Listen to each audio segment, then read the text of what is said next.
Part 1. History of the Revelation of the Qur'an. The Qur'an is a book that holds the secrets of creating the universe. It's the most memorized book on earth. This holy book, where Allah speaks to people, has an amazing history. But do we know this history of the Qur'an?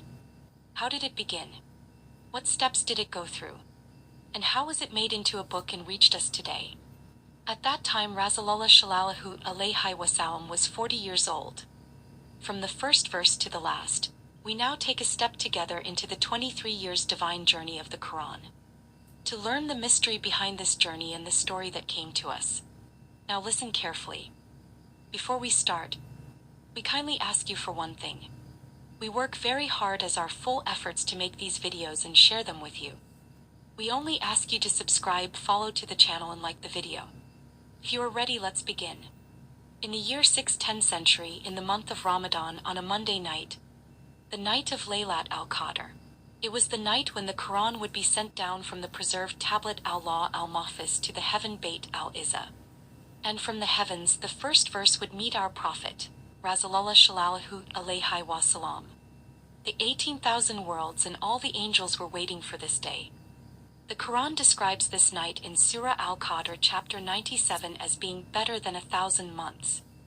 That night, located on Jabal al-Nur, as also known as the Cave of Hira, the Mountain of Light, this secluded cave served as the Prophet's retreat for meditation and reflection. The Prophet sought distance from the social injustices and idolatry prevalent in Meccan society, a practice known as tahannuth. The journey of the Qur'an began in the silence of Mecca's mountains in the Cave of Hira. In that silent cave, suddenly an extraordinary power was felt. That night many stars fell from the sky. The angel Jibril alayhi salam appeared, filling the whole cave with divine light. Jibril alayhi salam, with a strong and shaking voice, said, "Iqra, read." Then our Prophet sallallahu alayhi wasallam, surprised and frightened. The Prophet, described as ummi, illiterate or unable to read. He replied, "I don't know how to read." Then Jibril held him tightly so strongly that he felt the full weight of the command. This scene happened 3 times, and finally the blessed verses came. The Prophet was finally able to recite the first verses of the Qur'an. Read, "In the name of your Lord who created man from a clot." Read, "And your Lord is the most generous who taught by the pen. Taught man what he didn't know."